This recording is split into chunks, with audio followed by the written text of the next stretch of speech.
everybody to the Ginger Hype channel. In this channel, I'm gonna be covering two of my favorite things, hype tech and hype clothing. And that goes with shoes, anything clothing related, Supreme, Louis Vuitton, Gucci, all that stuff. And we're gonna be covering hype tech like Apple and Samsung, which are the two main things when it comes to hyped up tech.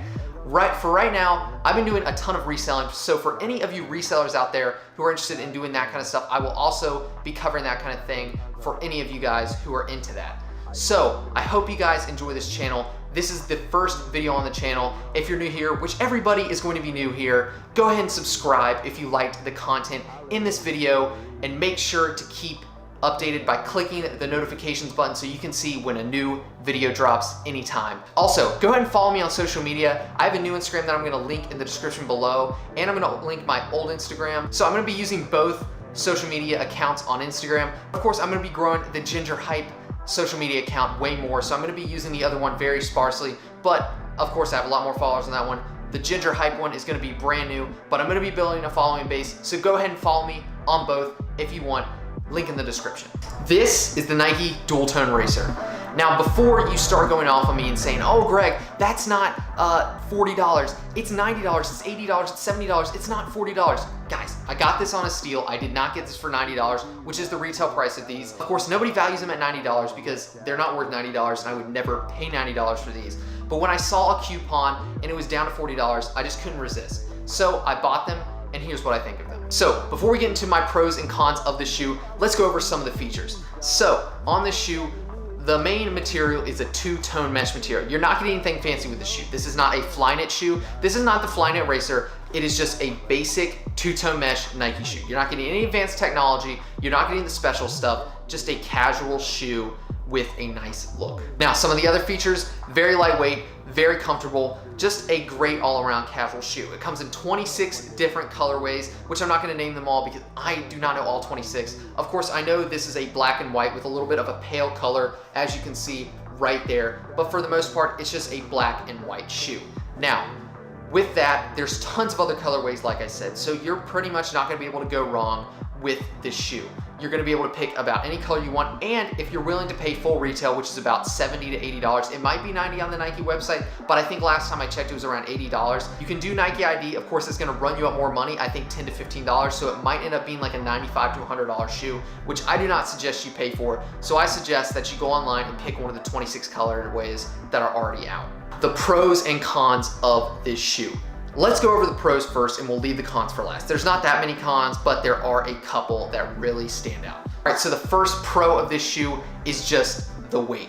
This thing is very, very lightweight. Now, if you're looking at something like the Flyknit Racer, of course, it's incomparable. With the Flyknit Racer, you're gonna get more of a barefoot feel. With these, you're gonna feel a good amount of support and it's gonna be a bit heavier. It's not gonna be extremely heavier, but of course you are going to feel a big difference because Flyknit Racers, like I said, it's pretty much a barefoot feel. These, you're gonna feel like you're wearing a casual shoe. I could say you could compare it to something like a Roshe Run, which if you've owned those shoes, they were very popular probably about a year ago. So if you own a pair of those, these are very comparable to these. Just a great all-around lightweight casual shoe. The second pro with this shoe is the comfort. These shoes are extremely comfortable, and they provide cushion in the back, extra cushioning for your heel, so you're not getting any heel rub from the shoe. Of course, if you're wearing low socks, I think it's gonna be great. I never wear low socks, I always wear high socks, and I'm pretty sure most people who are gonna wear these are gonna wear high socks anyways, but that's what I just wanted to cover. Very comfortable shoe. I've worn it for about 2 weeks now, and I haven't had any comfort issues. For just casual walking around all day and maybe some light running or jogging, it's going to be great. Now, another pro with this shoe, and I already mentioned it in the features, is just how many colorways there are. There's 26 colorways.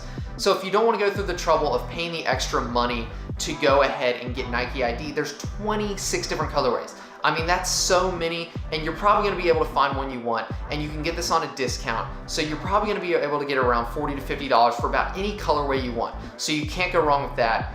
That's my third pro with this shoe. The last pro I have with this shoe is just the versatility with it. Of course, it's just a casual shoe, but you can go on runs with this, you can go on jogs, you can go on average distance runs. I wouldn't go 10 to 12 miles in this for like something like a Flyknit Racer, but of course you can run some pretty considerable distances with this if you're just doing casual running.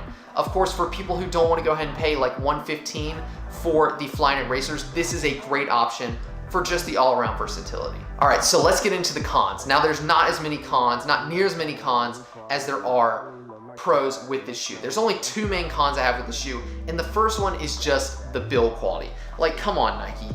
The Nike dual tone racer part is put on with adhesive, and I think it's on this one, but it's already started to peel off. I've only had these shoes for 2 weeks, and I haven't done any intense running or anything like that. I haven't done long distance. I haven't done any intense training in these. All I've done is pretty much walk around in these shoes, and on the tongue of the shoe, the logo is already starting to peel off. Now, come on, Nike. You could have just stitched the material in and it wouldn't have cost much more money for you guys to do.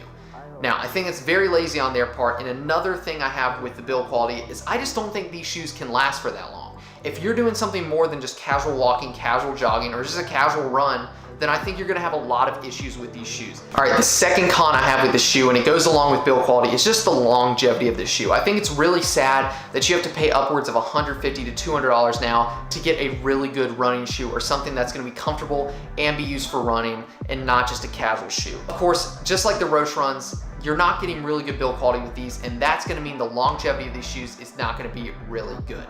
Like I said, if you're doing anything more than just a casual run, casual jog, or just walking around in these every day, anything extra you do is going to start putting a dent in the life of these, and I don't think they can last for that long. So if you're looking at a pair of running shoes, steer clear from these shoes. If you're just looking for a pair of shoes that are casual, just walking around, of course, go ahead and look into these. They're great shoes. They're very comfortable, very lightweight, and very versatile. But the longevity and the build quality is something that really sticks out with these shoes. So if that's gonna be concerning for you, go ahead and pay the extra money and go ahead and get yourself a better pair of Nike shoes. Now, with all that said, does this shoe get the Ginger Hype seal of approval? I think yes. It's a great shoe. It's versatile, it's lightweight, it's comfortable, and the only thing I have a problem with is the build quality. But if you're just gonna be walking around in these shoes on a casual day, going for a casual jog, it's not going to be an issue. I think if you walk around just casually in these, you're not gonna see a diminish in build quality anytime soon. I think these are gonna last you a while, so they do get the Ginger Hype seal of approval. All right, so I hope you guys enjoyed the first video on this new channel, the Ginger Hype channel. Like I said, since this is the first video, I hope any of you guys who are new, who enjoy the content, will go ahead and subscribe and hit the notification button so you can get notified whenever I make a new video. Also, go ahead and follow me on social media. I'll link those both down in the description below, and I will see you guys in the next one.